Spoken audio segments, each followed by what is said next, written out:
Assalamualaikum warahmatullahi wabarakatuh. Perkenalkan, nama saya Moch Yusri Panardansyah Samsudin dengan Stanbook 225790001. Di video kali ini saya akan mempresentasikan materi saya yang berjudul Strategi Optimalisasi Penerimaan Negara melalui penerapan tarifikasi kepabeanan yang efektif. Kita masuk ke latar belakang. Yang pertama itu fenomena terkait. Penerimaan negara merupakan salah satu indikator penting dalam mengukur kemandirian suatu negara. Dalam konteks perdagangan internasional, tarifikasi kepabeanan memainkan peran kunci dalam memastikan penerimaan negara dari sektor kepabeanan berjalan optimal. Namun, pada praktiknya banyak negara termasuk Indonesia menghadapi tantangan besar dalam penerapan kebijakan tarif yang efektif. Misalnya, kebijakan tarif yang kompleks seringkali menjadi penghambat pelaku usaha dan bahkan membuka peluang bagi praktik kecurangan seperti undervaluation, pengendaraan tarif, dan manipulasi klasifikasi barang. Selain itu, liberalisasi perdagangan yang semakin intensif menuntut negara untuk menyeimbangkan antara kepentingan pendapatan negara dengan upaya meningkatkan daya saing ekonomi di pasar global. Situasi ini menunjukkan pentingnya pengelolaan tarif yang tidak hanya mendukung penerimaan negara, tetapi juga mendorong pertumbuhan ekonomi secara berkelanjutan.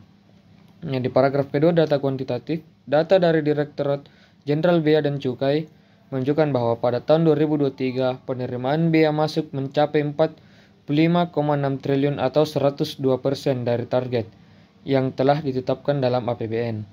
Namun, penerimaan ini hanya menyumbang sekitar 3% dari total penerimaan negara. Sementara itu, kehilangan penerimaan akibat praktik pengendaraan tarif perkiraan mencapai 10 triliun per tahun. Rasio efisiensi kepabeanan Indonesia yang diukur melalui indikator Trade Facilitation Performance Index masih berada di angka 65 dari 100, menunjukkan bahwa pengelolaan bea dan cukai masih perlu ditingkatkan.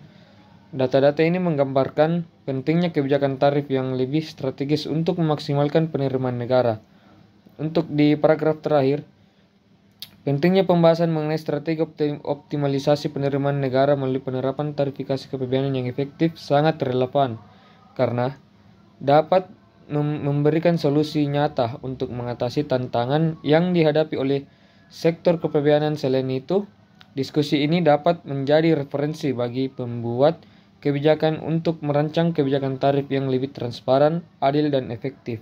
Di sini ada 3 rumusan masalah. Yang pertama, apa saja kendala utama yang dihadapi dalam penerapan tarifikasi kepabeanan di Indonesia? Yang kedua, mengapa penerapan tarifikasi kepabeanan yang efektif penting untuk optimalisasi penerimaan negara?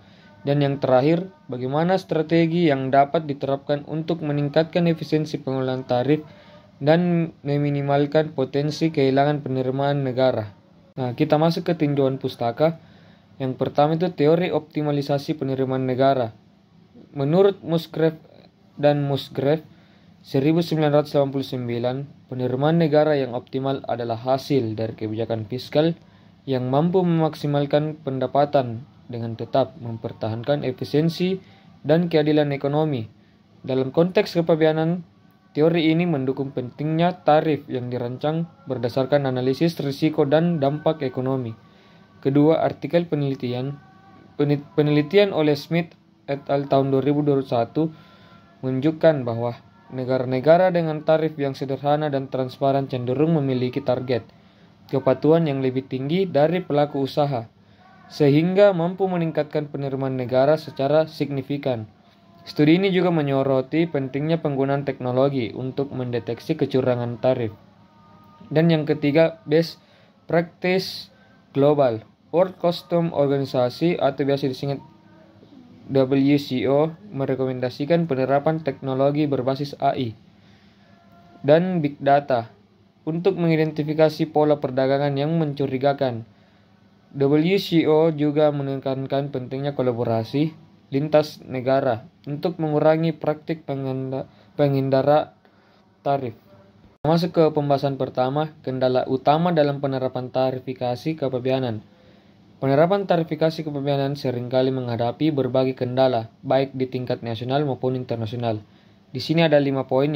Poin pertama, ketidakselarasan regulasi antara negara. Setiap negara memiliki kebijakan tarif dan aturan kepabeanan yang berbeda, sehingga sering menimbulkan konflik atau kesalahpahaman dalam pelaksanaan perdagangan lintas batas. Di poin kedua, kompleksitas struktur tarif. Struktur tarif yang terlalu rumit sehingga adanya tarif progresif atau preferensial dapat membingungkan pelaku usaha dan meningkatkan risiko kesalahan dalam penghitungan tarif. Di poin ketiga, kurangnya transparansi. Informasi mengenai klasifikasi barang, peraturan tarif, atau prosedur kepabeanan terkait sulit diakses atau kurang jelas sehingga menyulitkan pelaku usaha, khususnya UMKM. Di poin keempat, kendala teknologi dan digitalisasi.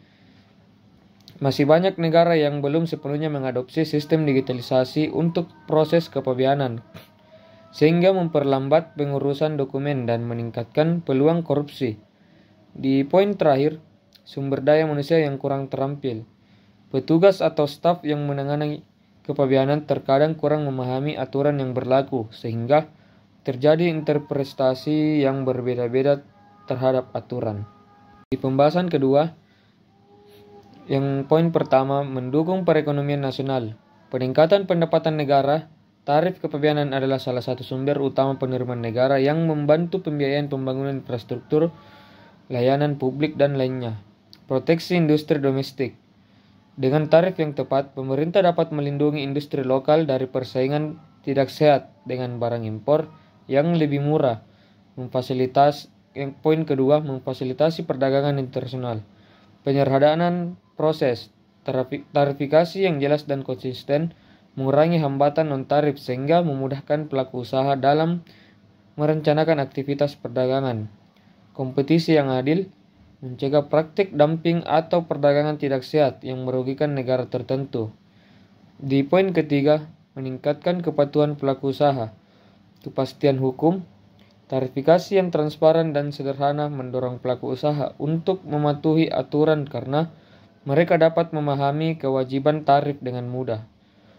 Pengurangan penyalahgunaan, efektivitas dalam penerapan tarif mengurangi celah untuk manipulasi seperti under invoicing atau kesalahan deklarasi barang. Di poin keempat, mengintegrasikan ekonomi dengan pasar global. Pemanfaatan perjanjian perdagangan. Dengan tarifikasi yang efektif, negara dapat memanfaatkan perjanjian perdagangan bebas atau tarif preferensial secara maksimal. Meningkatkan daya saing ekspor, tarif yang kompetitif pada bahan baku impor dapat menurunkan biaya proteksi sehingga produk domestik menjadi lebih kompetitif di pasar internasional. Poin terakhir, mendukung stabilitas dan keamanan ekonomi. Kontrol atas barang strategis melalui tarif. Negara dapat mengendalikan impor barang-barang strategis seperti pangan, obat-obatan, atau teknologi sensitif.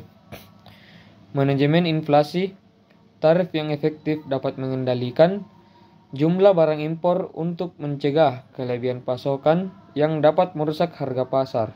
Nah, di pembahasan terakhir, strategi optimalisasi. Di sini ada 5 poin. Yang pertama, digitalisasi dan otomasi proses. Implementasi sistem berbasis teknologi, adaptasi teknologi seperti blockchain, AI, dan sistem e-custom untuk mempermudah proses deklarasi perhitungan tarif dan pelacakan barang. One-stop service. Berikutnya, menerapkan platform terpadu untuk semua kebutuhan kepabeanan termasuk pembayaran tarif dan pengajuan dokumen. Poin kedua, harmonisasi regulasi dan tarif. Pertama, standarisasi dengan HS Code. Berikutnya, mengintegrasi sistem tarif dengan harmonisasi sistem yang diakui secara internasional untuk menghindari perbedaan interpretasi. Berikutnya, penyelarasan dengan FTA, perjanjian regional. Berikutnya, mengoptimalkan tarif preferensial dalam perjanjian seperti FTA, RCEP, atau WTO Agreement agar memberikan keuntungan bagi pelaku usaha nasional. Di poin ketiga, penyederhanaan dan transparansi struktur tarif. Penyederhanaan tingkatan tarif, mengurangi variasi tingkat tarif untuk mempermudah proses administrasi dan meningkatkan kepatuhan pelaku usaha. Peningkatan transparansi, menyediakan akses mudah terhadap informasi tarif. Poin keempat, penguatan kapasitas sumber daya manusia. Pertama, pelatihan dan sertifikasi. Melatih petugas kepemimpinan dan pelaku usaha mengenal peraturan terbaru, teknologi dan keterampilan analisis tarif. Peningkatan kompetensi internal. Membentuk unit khusus untuk menangani kasus kompleks seperti misklasifikasi atau tarif preferensial. Poin terakhir, peningkatan pengawasan dan penegakan hukum. Pertama, penerapan risk management system. Berikutnya, mengidentifikasi risiko dalam deklarasi tarif untuk pengawasan yang lebih efisien. Audit dan inspeksi berkala. Melakukan audit secara sistematis untuk memastikan kepatuhan terhadap regulasi tarif. Sanksi yang tegas. Memberikan penalti yang jelas dan tegas untuk praktik seperti under invoicing atau penyalahgunaan tarif preferensial. Kesimpulannya, penerapan tarifikasi kepabeanan yang efektif sangat penting dalam meningkatkan penerimaan negara melalui strategi seperti simplifikasi regulasi, pemanfaatan teknologi, dan kolaborasi lintas negara. Pemerintah dapat mengatasi berbagai kendala yang ada sekaligus meningkatkan daya saing ekonomi. Untuk sarannya, pemerintah perlu menyederhanakan struktur tarif untuk mendorong kepatuhan pelaku usaha, mengoptimalkan pemanfaatan teknologi berbasis AI dan big data dalam mendeteksi kecurangan. Berikutnya, meningkatkan kerja sama internasional untuk menangani isu penghindaran tarif secara global. Itulah materi yang bisa saya sampaikan pada video kali ini. Lebih dan kurangnya mohon dimaafkan. Assalamualaikum warahmatullahi wabarakatuh.